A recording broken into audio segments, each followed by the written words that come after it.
Hello book lovers and welcome back to my channel. This is my January and February wrap up. It's a little bit late. I tried to film yesterday and literally the first clip when I started filming, building work started in the flat next door. So that was not ideal. I'm up super early today. I've literally just washed my hair and started filming. So yeah, let's get into my wrap up. January was such a good reading month for me. Like probably my favourite reading month in years in terms of quality, not quantity. I read 7 books, which is great. It was just such high quality, so many highly rated books. Can't wait to share them with you. And then February, had some great reads in February. I did have one not big disappointment, but I had one book that was really highly anticipated and it just meh.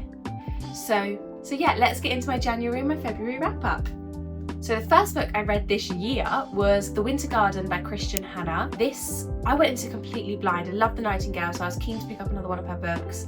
And yeah, I went into this blind. It is a contemporary fiction novel, but also a historical fiction. It's like a story within a story. So this story is about 2 sisters, Meredith and Nina, and it's about the relationship they have with their very cold and emotionless mother, and the relationship they have with each other. They sort of have grown up to be very, very different people, and therefore there's a bit of tension in their relationship.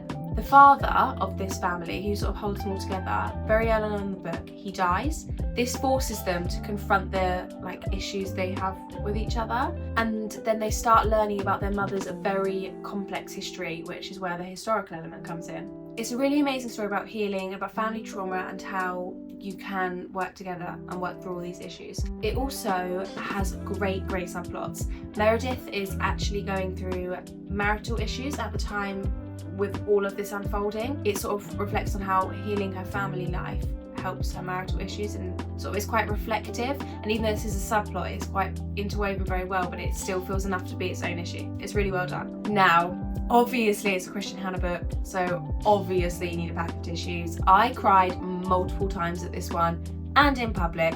This book will make you cry. She just has such an emotive way of writing, and she just makes you feel so connected to her characters that it's like you're there experiencing it. It's so powerful, but yeah, you will need a pack of tissues because you'll be sobbing. I loved this book. We love a book that can make us cry. I absolutely love this book and I rated it 4.5 stars. What a strong start to 2025.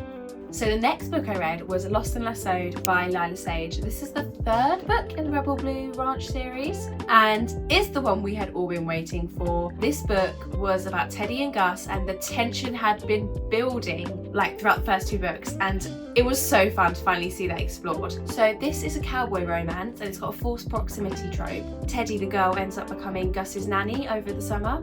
Like his child's nanny, not his nanny. Yeah, you just see how that unfolds. I'm not usually a massive fan of forced proximity because I feel it can so often be figure outable, or so often be I don't know, a situation was well, you could easily just solve that. It's not fully believable that would be a situation real people are in. But because of how this situation's been built up throughout the other stories, in the sense that they are in the same circle of friends and they have got that tension, but it's not hate. It's just very believable. I just loved it.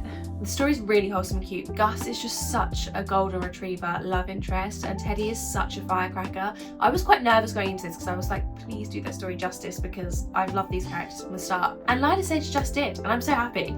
Lila Sage is so good at making you giggle when reading her romances. You'll just be kicking your feet. There's this one bit where they end up playing Twister because the child wants to play Twister, and it's just so spicy but so innocent at the same time. I was literally laughing out loud. It was so funny. There probably was a little bit too much spice in the book for me, but I'm so fussy. I really do feel that if the spice is there, it has to be adding value to the story, and sometimes it did just feel like it was going on a little bit, but that's just me being super fussy. I loved this one. I rated it 4.5 stars. Okay, so this next book blew me away. It was outstanding, amazing. I loved it. This book was When the Moon Hatched by Sarah A. Parker. I'd heard so many good things that I actually I added it to my 25 for 2025. But I was quite nervous to read it because I was like, is it gonna live up to the hype? For the plane to go past. So I was a bit nervous about this one because so many people that I love and whom I have similar tastes with absolutely adored this book, and I was like, oh, I feel so much pressure to love it. But fortunately, it literally was fantastic. I loved every second of this one. So this book is a high fantasy novel, which means it's set up in its whole own world and is a completely new world to throw yourself into. It is very heavy and world building, especially in like the first 50 to 100 pages. I would just say stick with it because it's not all like that at all, and all of that becomes worth it later on in the story.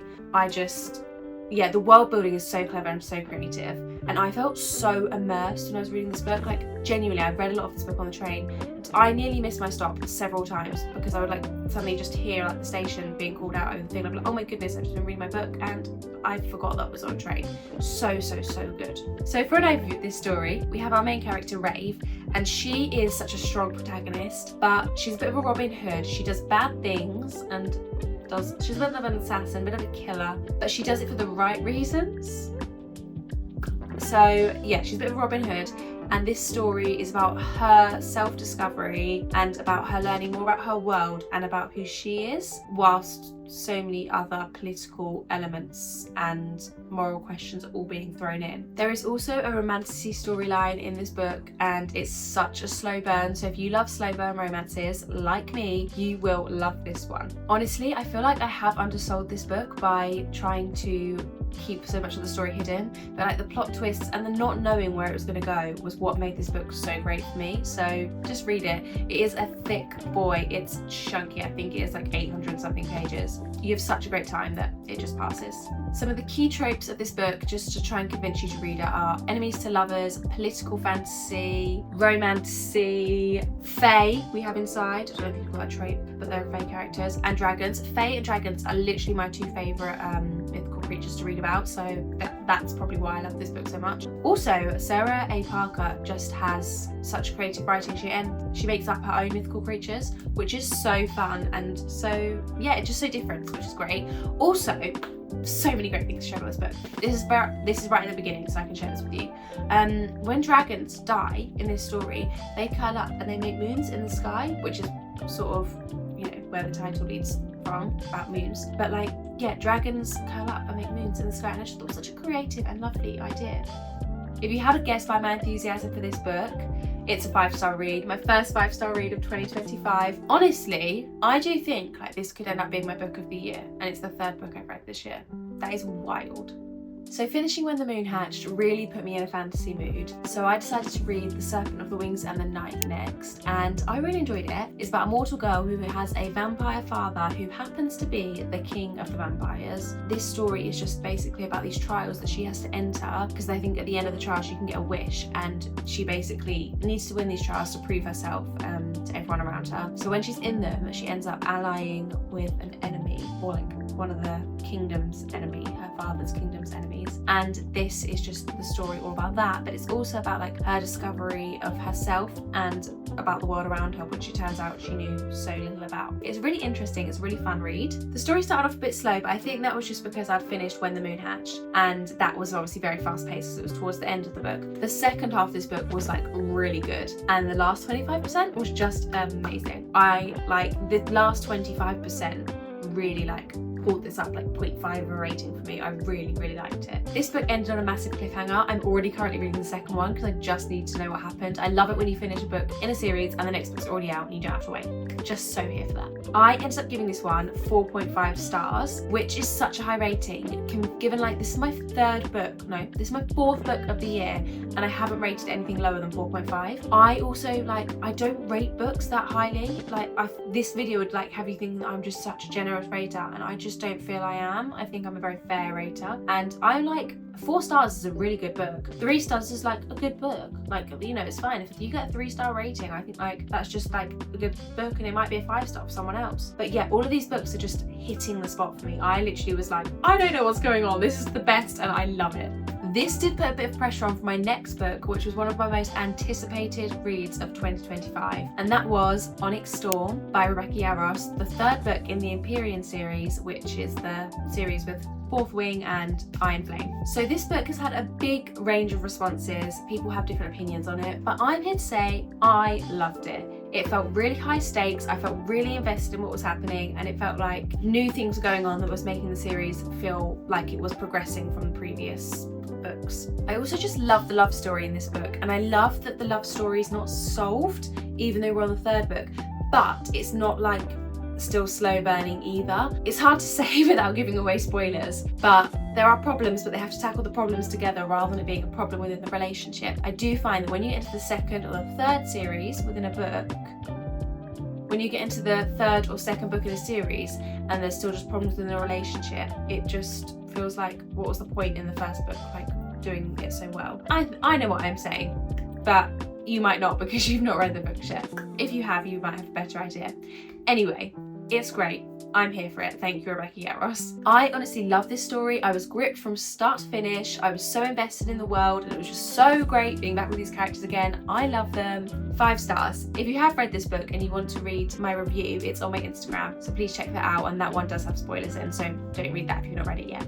So my next read is a very different vibe. It's a literary fiction novel called The Dutch House by Ann Patchett, and I had this one on my radar for quite a while. My best friend at Georgia Recommends on Instagram, Bookstagram, she read this one like years ago, and it's just been on my radar ever since. I've been like, oh, I want to read that, and then I saw it at a secondhand festival and I was like, it's time to read this book. So this book follows a brother and sister all the way from childhood up until adult life. It is all told from the brother's perspective, so I guess it is his life story, but it's so intertwined with his sister. It's so much about their relationship and like their almost codependency. So this book, it is like just quite an ordinary life book, so it does just feel like you are reading about someone's life. But Ann Patchett just writes about the human experience in such a profound and beautiful way that it's just so interesting, and it's just so relatable, even if it's not something that you've been through. She also makes her characters like slightly grey and slightly, is that the right thing? And it just gives you some questions, but her characters are equally so lovable that you want them to do well and you want them to be treated as they deserve to be treated. And I guess it's just, yeah, it's kind of maybe reflecting on that life's not fair, but you have to do with what you've got, sort of thing. Some of the themes that this book explores include grief, poverty, wealth, and like the contrast between the two, and like having both and the impact they have on you. Also, this book talks about parental expectations and relationships with step-parents. This book also talks quite a lot about revenge, which is quite an interesting concept, and forgiveness, I guess, as well. Yeah, I really enjoyed this book and I gave it 4 stars. So the next book I read was How to Win Friends and Influence People. It was an interesting read. It's a self-helpy style book. I didn't realise how long ago this book was actually written. It felt very outdated when reading it, and you know, it had a really good overarching message, which was basically be a nice person. Sometimes I think we do just forget that, you know, if you want to have the best life, just be nice to people, and generally that works quite well in your favour. One of the things I didn't love about this book was that every piece of advice or like tip it gave you, it was just like 35 examples of how to do that thing, and sometimes the like tip it was giving you wasn't that like groundbreaking, so you just didn't need 35 examples to understand it.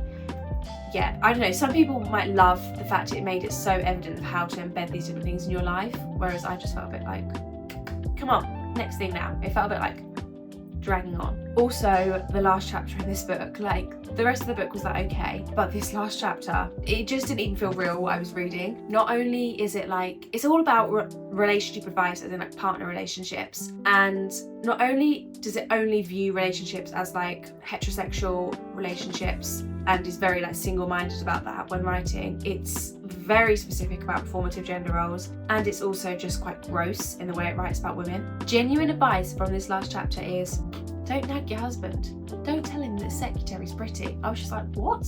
What am I reading? Yeah, just gross. It basically is just all about like, just shrink as small as you possibly can to allow your husband to expand. And obviously they're your husband because God forbid you're not married. I don't know how that last chapter is still in print in that book.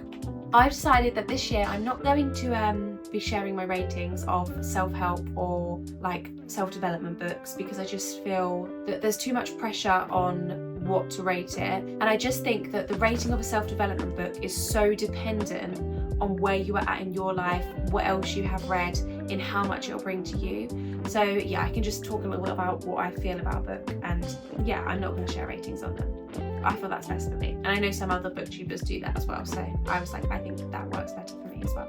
Book 8, we have a reread, Harry Potter and the Goblet of Fire. I love this book. Like, if I just want a nice quick 5-star read, I'll pick up Harry Potter because it just feels like a cozy, warm hug. I have been away from home for 6 months, and just reading this book feels like a cozy, warm hug, and it just makes me feel like it's just very comforting to me reading Harry Potter. So yeah, I loved it. If you have or haven't seen the movies, I just recommend reading Harry Potter because the writing is just so accessible. It can be quite a quick read, and it's just so lovely and so fun and so immersive at the same time. 5 stars. This is another book that has sat on my TBR for way too long. It's The 7-Year Slip by Ashley Poston, and it's a magical realism romance novel. So in this book, the couple sort of fall for each other, but they're living 7 years apart, and that sort of happens through a magical apartment. That's all I'm going to say on that bit. It is such a great book to connect with. I felt really connected to the main character, Clementine, but equally, I know I connected to her because she's an art history degree, she is a book lover, she is a travel lover. Like, I literally have so many shared interests with this main character. I was like, girl, I'm obsessed with you. The romance in the story does make it feel very like light-hearted and very fun and playful, but equally it deals with some very raw human emotions such as grief, and it does this in a very well done way. Another thing I loved about this book was just that it was so concise. It was like just over 300 pages, I think, and every part of the book felt purposeful and felt useful and added to the story. It just didn't go on a lot, and I feel like romance books are getting longer and longer and longer unnecessarily. I loved just how concise and great this book was. 4 stars. This next book I loved. It is Women Living Deliciously by Florence Given. It is the most beautiful book I've ever owned. Like, the illustrations are just amazing and it looks so pretty on my shelf. I'm not going to go into like a full review because I am actually going to post a separate review of just this book, so it feels pointless to go into it too much here. Also, this book covers so much, it's so hard to even try and do that in a mini review. But yeah, it's a really good book. If you don't know who Florence Given is, she is a feminist author and illustrator. She has an amazing talent to make very complex theory very accessible and very digestible. This book is about how to live your most joyful and happy life, and it talks about the things that maybe hinder women from doing that and might hinder you from doing that, and gives some actually actionable steps in how to let them go and how to overcome these challenges. Yeah, loved it. Again, it's a self-development book, so I'm not giving it a rating, but I really enjoyed it. This next book literally tore my heart out. It had me crying so much, it had me holding my breath. It was such a difficult read, and it was The Kite Runner by Khaled Hosseini. I think that's how you say his name. It was such a challenging read, but such a beautiful one. This book explores friendship, redemption, fatherhood, and the complexities of fatherhood, and guilt and shame. It's an amazing story, and it's all set against the background of Afghanistan in the 1970s to the 1990s, and it just highlights quite how much that country has endured. It's so sad, but so well written, and such a compelling story for helping the reader to understand and develop empathy. And I think that's one of my favourite things about books, is how much they can teach us and how much they can help us develop empathy. I always say I can learn just as much from fiction as I can from non-fiction, because actually when you're put in someone's shoes and so immersed in their world and their story, I think it almost, I don't know, the empathy that comes with that learning is so important. This book is so character driven, and I love character driven novels. Our main character, he is by far no means perfect, but every decision he's made is so well explained without being really descriptive. It's just like you're so in his head, but the language is used is so poetic and clever that it doesn't make you feel like he's just describing what he's seeing or how he's feeling. It's so well done. This was a 5-star read for me, and this is one of those books that I think will stay with me forever, and I will never stop recommending. I just think it's one of those books that's, it's important that we read books like this. On to a completely different type of novel. We have The Book That Let Me Down this month. This book was so highly anticipated for me. I love the author, and it makes me so sad that I didn't enjoy this book that much. And it wasn't a bad book by any stretch, but I just was really hoping this was gonna be like a 5-star read, and it just wasn't. And that book is Deep End by Ali Hazelwood. Don't come at me.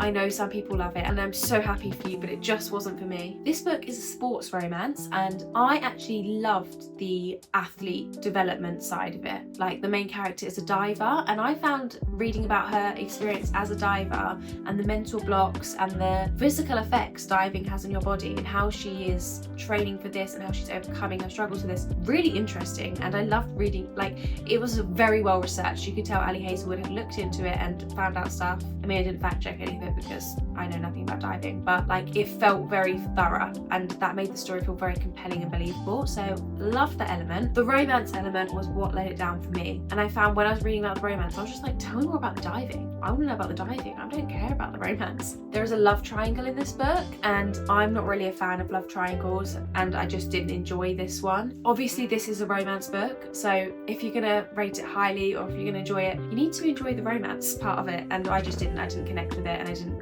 connect with that part of the story. So yeah, sad times with this one. I'm sorry. And I love Ali Hazelwood still, and I think it just shows how you can love an author's work. I love The Love Hypothesis. I loved the little mention of those characters we've got in this book as well. And I love Bride. Bride is one of my favourite stories, and we've just found out we're getting our second story in that series in October, I think. So that's super exciting, and I will still be getting that on release day. But yeah, this one just didn't hit for me. And it's my first Ali Hazelwood that hasn't, so maybe I'm quite lucky. I gave this book 3 stars, my lowest rating so far. So this next book I bought is a romance book, or I bought thinking it was just a romance, but it actually is more like a woman's fiction to me because it's so character driven. It's so much about our main character's development as an individual and her experiences on moving to a new city. And this book is Love Unleashed and I really enjoyed it. Really good book, and it took me by surprise because I sort of picked it up in February. I met the author at an event and I was like, oh, your book sounds good, I'm gonna buy it, get it signed. And I was just surprised by how much I loved it. It was so good.